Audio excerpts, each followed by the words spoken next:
So we are joined now by Frantz. He just closed out day one of the two-day event this weekend. He closed with his keynote presentation on goaltending coaching. Frantz, can you speak a little bit to why you believe that continuing education in the game of hockey and events such as this one this weekend are important? Well, it's very important to share the knowledge. The reason I think why hockey has progressed so much in the last 50 years is exactly an event like this where coaches can sit down and can share ideas and can share philosophies and different drills and different systems.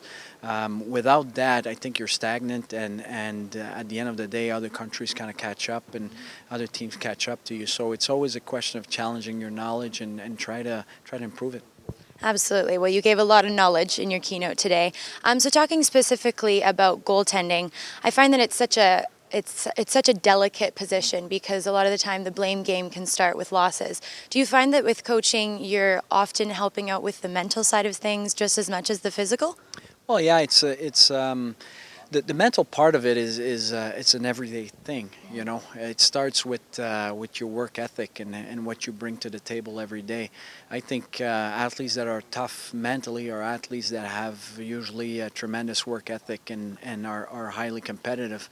So it starts from there, and I think the rest kind of falls into it. But at the same time, though, I think it's a little bit of a myth when we kind of categorize the goaltenders as being so kind of different than other players.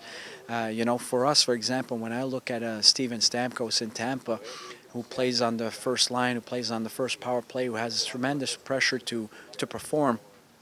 I feel he's under the same pressure as a goaltender is, So I think there's certain players in the game that other than goalies that have as much pressure or more than goaltenders. Absolutely. So you've kind of earned this title as goaltending guru, looking at some of the young men that you've coached, such as Tokarski, who just had an amazing run in Montreal this last playoff season, and with Ben Bishop, who just had an amazing year this last year. What do you really hone in on as a goaltender to really help them reach their potential? Well, it gets back to the same thing, like we just talked about. You want to be, if you want to be one of the top goalies in the NHL, it means you want to be one of the 10 to 15 best athletes in the world in what you're doing. If you want to be the best in the world, you got to do special things. And so my approach a little bit towards that, I was lucky enough over the years to have tremendous guys, smart guys, driven guys that want to succeed, which makes my job a lot easier. And from there, I just try to give them a roadmap and a game plan. And they're the one that are stopping the puck. They're the one that have to perform every night. So they're the one that should get all the credit. But for me, it's all about giving them a game plan.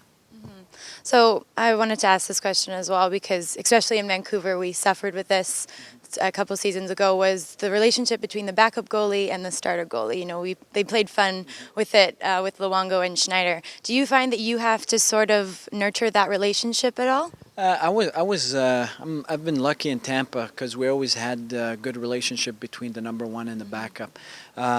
Essentially, it's a little bit different for us goalies because I think more and more guys now realize that we're kind of a team within a team. The two goalies, or even for that matter, the two goalies in the minors. Sometimes the three goalies in the minors and the two NHL goalies. We're five guys with the goalie coach that makes six, and we're kind of a team within a team, and we're trying to do our job to help the team make the playoffs and win a Stanley Cup. So I think everybody, there's a healthy competition, but there's also a helping out situation where everybody's trying to help each other.